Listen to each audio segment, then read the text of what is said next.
This episode of Overlord probably covered one of my favorite moments of the entirety of the Overlord light novel series. As I said in, last week's video, I know there's cut content, and I know for a fact that the Overlord anime is not perfect. And yes, even when I take a hard look at this episode, there is cut content, which I want to talk about. But I feel like overall, just when I really take a step back and I look at like this arc, this episode, etc., this season, it's a really good season. Even though there's cut content, it still tells the story like it needs to be told. It gets the point across of what's going on. And even like this final moment, I really, really love like these final moments here with Ainz talking with the dwarf and basically like saying even if the country's like given up, rune crafting and, they no longer need you, I will still carry on that legacy in, my kingdom, where I rule. And I think it's just a very beautiful moment, because it's like, we get to see Ainz's top qualities, his best features as a character.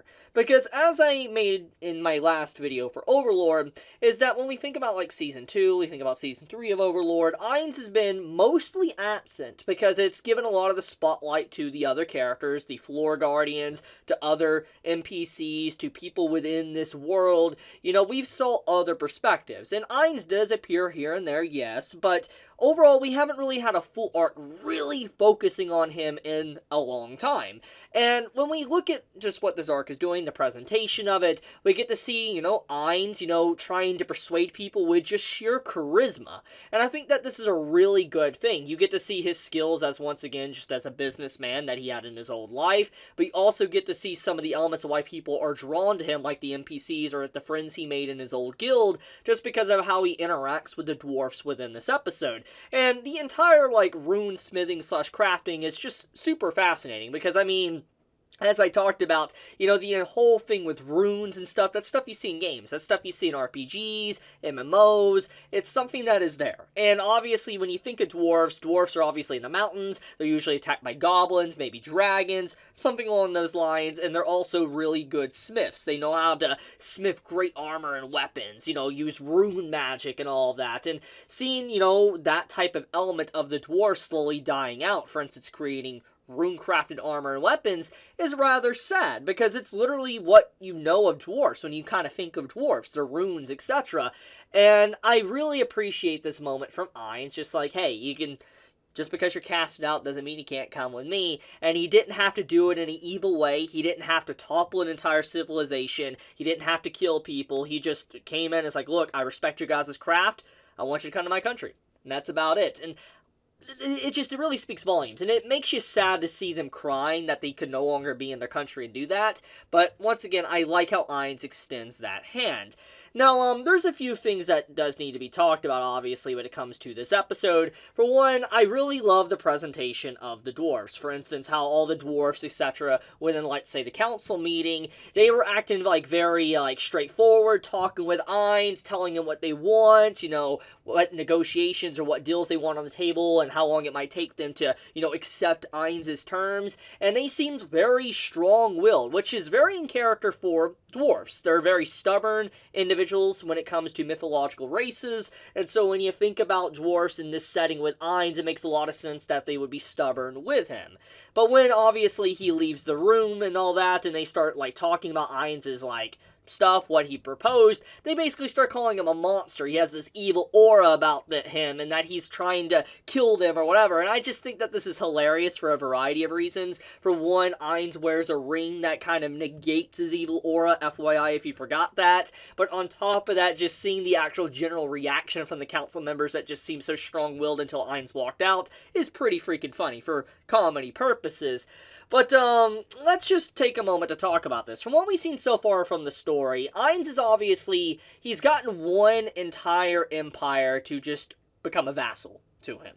For instance, they vassalized and they now serve Ainz's kingdom. And we have seen, how he annexed, one part of the, kingdom as well to be able to have that territory where his main sorcerer's kingdom is. But seeing how he's coming to the dwarves, trying to offer trade routes, trade agreements in a very nice way, like I said, is different. It's a very different presentation than what we've seen so far from the story, and Ainz is obviously doing it personally. So let's talk about one thing that obviously people are going to be wondering about, and it kind of needs to be talked about. I guess one of the big moments, obviously, is the scene with the Death Knights here, which I have on screen. These Death Knights start running across the bridge to kind of protect the Dwarf's Kingdom, and obviously we see the enemies they're fighting, they cut the bridge, the Death Knights fall down into the pit. Now, it's not really elaborated upon in the episode, and even in the light novel, it is very vague, and I kind of want to take a few moments to talk about this. Some of the things or elements around this that have been cut, and it isn't important, but it is something to give some clarification of what's really going on there, because I doubt we're going to get an answer for it, especially for the anime. So, the reason why the Death Knights died, which I think you can kind of put A and B together, is that they fell so far down into the pit that they just died from fall damage. I mean, if you've ever played, let's say, a Souls game, you know, if you slip off a cliff, it's over, you're dead. And I don't know how many times gravity in, like, a Dark Souls game or Elden Ring, etc. has killed me because of just gravity or fall damage. So when you think about Death Knights dying to fall damage, it makes perfect sense. However, there's more things to really talk about. Ainz, at this point in time, when it came to the story, he did some tests with fall damage within this, world, and that the Death Knights theoretically would not die to fall damage. If they were to hit the ground, they would still probably have, 1 HP. They wouldn't die. It would negate the fall damage completely. So regardless of how far that pit is, how deep it is, eventually when they hit the ground, they will survive. So the ongoing theory, I think, and I think the author himself even went on to comment in a Q&A or something, is that the Death Knights bounced around. For instance, they probably hit something, and then they bounced again, which caused them to take more fall damage, and they died. That is the ongoing theory within the community. However, from what I've heard from a few Q&As, or at least what people have told me in the past, is that apparently Hamsuke, which was that hamster that's Ainz's pet, apparently Hamsuke's mother was supposedly in the chasm, and because of that, we were going to get that part of the story introduced, but it was kind of like a cut plot point within the light novel, and it never really got explored, but that was probably one of the things that probably killed the Death Knights. Obviously, we haven't gotten that even in the light novel, so I'm just throwing it on out there, so it's not necessarily, a spoiler. But, yeah, that's, it's interesting. It's interesting to think about, honestly, how the Death Knights died, but for the most part, we could just chalk it up to fall damage, is why they died, and the entire segment with, Ainz kind of viewing the battle, when he goes to view the bridge, etc., which is, a little bit further in, it's fascinating because he actually kind of doesn't know what's going on.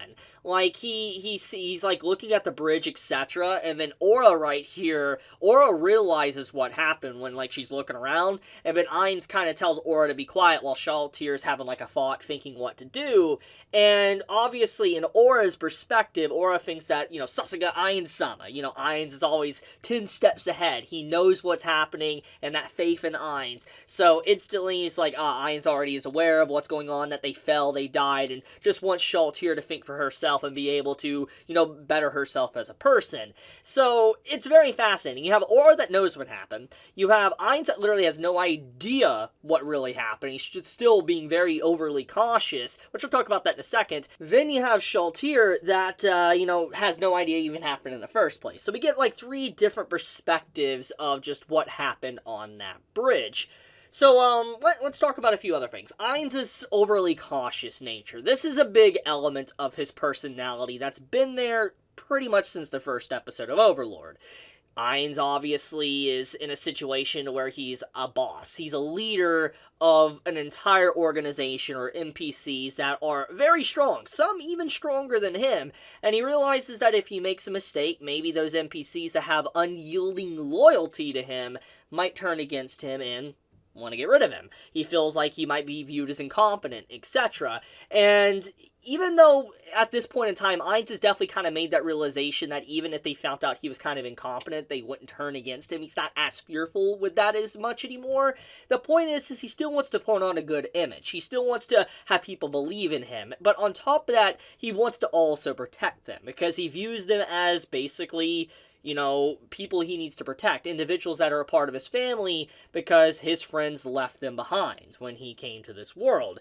And when we see how he's overly cautious in this episode, like he thinks, my 2 Death Knights, they just died, he instantly thinks, like, for someone to be able to kill my Death Knights when they're around level 45 must be an incredibly strong individual, because at least everyone that Ainz has encountered so far within the story, up to this very point of the anime, is not relatively that strong. There's a few exceptions, but overall there have not been players. And so anytime something challenging arises and it gives some form of stress to even Ainz's Death Knights, it definitely implies that a strong entity is around. So he instantly doesn't assume it's fall damage, etc. He assumes maybe a player like Ainz is around and killing things, which he's worried about. He doesn't want anyone to die that he cares about. So I like this overly cautious trait he has. It's always something that's been there, and I love how we get to see once again another element of that within this episode of Overlord. Now, before I kind of wrap up this video, there is a very sad moment that needs to be talked about, which is this, like, final segment of the episode, where Ainz is kind of, remembering events from Season 1, like that adventure party that reminded Ainz of his party he had in, the old world. And I think it's sad because, obviously, we know the outcome of what happened to those adventurers. They died, etc. And they told him about, like, a frost dragon, which obviously is being built up that, Ainz is about to fight. But the fact is that we remembered that adventure group, and Ainz remembers them. There's actually a lot more details there than even the light novel gives. And it's a very emotional scene. I think that the individuals that definitely worked on this, like, final segment did a really good job kind of having the ending song play over it to give more emotion to it and allow you to really just see that even though Ainz has done a lot of dark things and evil things, he isn't entirely heartless as well. But his humanity is definitely wavering as the story continues because he is, undead. But, yeah, very good sequence of events throughout this episode. But I guess that's about it, though.